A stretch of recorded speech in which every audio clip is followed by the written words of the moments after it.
ಅಡಿಗೆ, ಬೆಲ್ಲದ ಗಡಿಗೆ, ಹಬ್ಬದ ಅಡಿಗೆ.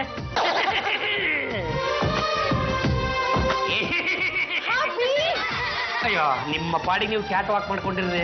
ಈ ಡಾಕ್ಟರ್ ಬಾರ್ಕಿಂಗ್ ಮಾಡೋದಕ್ಕೆ ಹೋಗ್ಬೇಡಿ. Hello, excuse me, hold your tongue.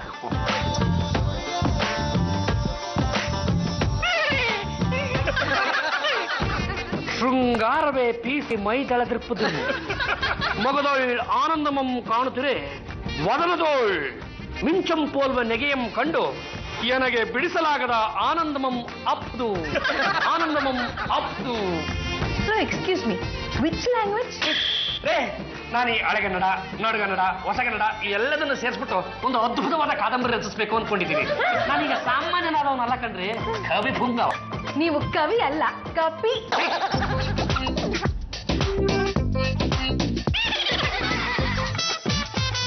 ಅಣ್ಣಯ್ಯ, ನಾನು 3 ದಿವಸದಿಂದ ನೋಡ್ತಾನೆ ಇದ್ದೀನಿ. ಕಣ್ಣಿಗೆ ಎಣ್ಣೆ ಬಿಟ್ಕೊಂಡು ಏನೋತಿದೆಯಲ್ಲ, ಅದೇನು ಶಾನ್ ಬಾಬ್ರು ಲೆಕ್ಕನ? ಅದು ದೇವರು ಕೊಟ್ಟ ತಂಗಿ. ನಾನು ಸಾಕಷ್ಟು ಗಮನಿಸಿ ನೋಡ್ದಮ್ಮ. ನಲ್ಲಿ ರಾಮಾಯಣ, ಮಹಾಭಾರತ ಅಂತ ಅದ್ಭುತವಾದ ಕಾವ್ಯಗಳು ಬಂದಿದ್ದಾವೆ. ಆದ್ರೆ ಅದು ಯಾಕೋ ಏನೋ ಗೊತ್ತಿಲ್ಲ, ನನ್ನ ಮನಸ್ಸಿಗೆ ಒಪ್ಪಿಗೆಯಾಗುವಂತ ಒಂದೇ ಒಂದು ಕಾದಂಬರಿ ಬಂದಿಲ್ಲ. ಹಾಗಾಗಿ ನಾನು ನಮ್ಮ ಗಂಡಗಲಿ ವಂಶದ ಚರಿತ್ರೆನ ಇಟ್ಕೊಂಡು ನನ್ನ ಈ ಕಾದಂಬರಿಯಲ್ಲ ಅದೊಂಥರ ನೋಡೋದಕ್ಕೆ ಪೇಂಟಿಂಗ್ ಇದ್ದಂಗೆ ಕಂಡ್ರೆ 10 ಜನ ಬಂದು ನೋಡಿದ್ರೆ 10 ತರ ಅರ್ಥ ಆಗುತ್ತೆ. ಹಾಗೇನೆ ನನ್ನ ಕಾದಂಬರಿನ ಓದಿದಾಗ ಒಬ್ಬ ಮನುಷ್ಯನಿಗೆ 10 ಭಾವನೆಗಳನ್ನ ಹಂಗಂಗೆ ಕೆರಳಿಸ್ತೀನಿ. ಬಾಬಾ, ನಿಮ್ಮ ಕಾದಂಬರಿಲಿ ನನ್ನ ಬಗ್ಗೆ ಒಂದು 4 ಒಳ್ಳೆ ಮಾತು ಬಂದ್ರೆ ನನ್ನ ಫುಲ್ ಸಪೋರ್ಟ್ ನಿಮಗಿದೆ. ಅಂದ್ರೆ ತಾವ್ಯಾರು? ನಮ್ಮ ಗಂಡಗಲಿ ವಂಶದ ಅಳಿಯಂದ್ರು. ನಾನು ರಚಿಸುತ್ತಿರುವ ಕಾದಂಬರಿ ಗಂಡಗಲಿ ಚರಿತ್ರೆ ಅಂದ ಮೇಲೆ ನಿಮ್ದು ಒಂದು ದೊಡ್ಡ ಚಾಪ್ಟರ್ ಇರುತ್ತೆ. ಅದರಲ್ಲಿ ನನ್ನ ಇರ್ತಾಳೆ. ನಿಮ್ಮಿಬ್ಬರ ಚಾಪ್ಟರ್ಗೆ ನಾನು ಏನಂತ ಹೆಸರು ಕೊಟ್ಟಿದ್ದೀನಿ ಗೊತ್ತೇನಾ? ಬೆಟ್ಟದ ಮೇಲೊಂದು ಮನೆಯ ಮಾಡಿ.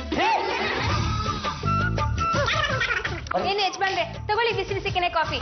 ಒಟ್ನಲ್ಲಿ ನೀವು ಬರೀತಾ ಇರೋದ್ರಲ್ಲಿ ನನ್ನ ಹೆಸರಿರ್ಬೇಕು ಅಷ್ಟೇ. ತಟ್ಟಿ ಇರ್ತೀಯ, ನೀನು ಇರ್ತೀಯ, ಆದ್ರೆ ಚಂಪಲ್ ಶಾರದಾಂಬೆ ಪೂಜೆ ಮಾಡಿ ಮುಟ್ಬೇಕು. ನೀನು ಇರ್ತೀಯ, ಆದ್ರೆ ಚಂಪಾ ಚಮೇಲಿ ಅಂತ ಇರಲ್ಲ ಕಣೆ. ಒಂದು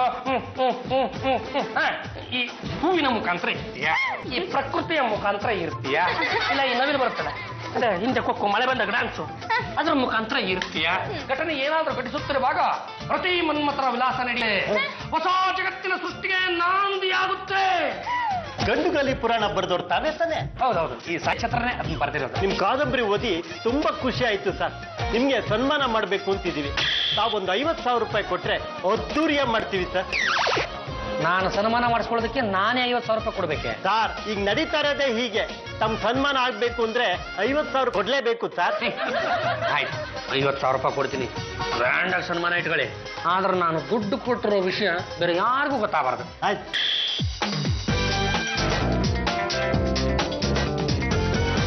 ಸಾಹಿತ್ಯ ಪ್ರೇಮಿಗಳೇ, ಇಂದು ಅದ್ಭುತವಾದಂತಹ ಸನ್ಮಾನ ಕ್ರಮವನ್ನ ಇಟ್ಕೊಂಡಿದ್ದೀವಿ. ನಮ್ಮಲ್ಲಿ ಕಾದಂಬರಿ ಬರೆದಿರುವಂತಹ ಪಾಂಡುರಂಗ ಅವರಿದ್ದಾರೆ. ಕಾವ್ಯೇಶು ನಾಟಕ ರಮ್ಯಂ ಅಂದ್ರು. ನಾಟಕ ರಚನೆಯಲ್ಲಿ ಪಂಪ ರನ್ನರ್ನ ಬಿಟ್ರೆ ನೆಕ್ಸ್ಟ್ ನಮ್ಮ ನಟೇಶ್ ಅವರೇ ನಮ್ಮ ಮುಂದೆ ಸನ್ಮಾನ. ಶ್ರೀಯುತರು ದಯಮಾಡಿ ವೇದಿಕೆ ಮೇಲೆ ಆಗಮಿಸಬೇಕಾಗಿ ವಿನಂತಿ, ಚಪ್ಪಾಳೆಯೊಂದಿಗೆ.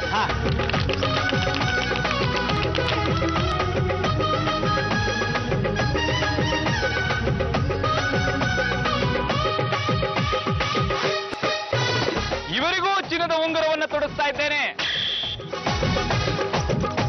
ಸನ್ಮಾನವನ್ನ ಸ್ವೀಕರಿಸಿದಂತವ್ರಿಗೆ ಧನ್ಯವಾದಗಳು. ಗಂಡುಗಲಿ ವಂಶದ ಕಟ್ಟ ಕಡೆಯದಾದಂಥ ಪಾಂಡುರಂಗ ಅವರು. ಪಾಂಡುರಂಗ ಅವರು 2 ನಾಡಬೇಕಾಗಿ ವಿನಂತಿ, ಚಪ್ಪಾಳೆಯೊಂದಿಗೆ ಸ್ವಾಗತಿಸಿ.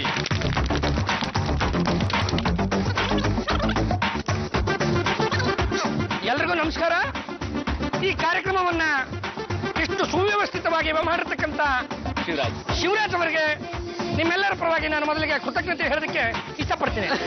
ಜ್ಞಾನಪೀಠ ಪ್ರಶಸ್ತಿ ನಮ್ಮ ಪಾಂಡುರಂಗ ಅವ್ರಿಗೆ ಬರಬೇಕು ಅಂತ ಈ ಸನ್ಮಾನ. ಇಲ್ಲಿಗೆ ನಮ್ಮ ಸನ್ಮಾನ ಕಾರ್ಯಕ್ರಮ ಮುಗಿದಿದೆ. ಶಿವರಾಜ್ ಅವರೇ, ನಿಮಗೆ 50,000, ನಿಮ್ಮ ಅಪ್ಪನಿಗೆ 50,000 ಕೊಟ್ಟಿದ್ರಿ. ಕೈಗೊಂದು ಗುಲಾಬಿ ಇಕ್ಕಿ ಸನ್ಮಾನ ಮುಗಿ ತಂದ್ಬಿಟ್ಟು ಕೊಡ್ತೀನಿ. ಅವ್ರಿಗೆಲ್ಲ ಶಾಲ್ ಹೊಡಿಸಿ ಬಂಗಾರ ಮುಂಗಾರ ತೋರಿಸಿದ್ರೆ ತೋರ್ಸೋವರೆಗೂ ಇಲ್ಲಿಂದ ಹೋಗಲ್ಲ ಮಗ ನಾನು. ನಿಮ್ ಸನ್ಮಾನ ಆದಷ್ಟು ಸಿಂಪಲ್ ಆಗಿರ್ಬೇಕು. ರೋಜಾ ಹೂವು ಬಿಟ್ಟು ಬೇರೆ ಏನು ಕೊಡಬ ಅಂತ ನಮ್ಗೆ 1.5 ಲಕ್ಷ ಕೊಟ್ಟು ದೊಡ್ಡವ್ರು ಹೇಳಿದ್ದಾರೆ. ಯಾವನ್ನೇ ಅಂತ ದೊಡ್ಡ ಮನುಷ್ಯ? ಜಾತಿ ಜಂಬಲ್ದಿನ್ನೆ.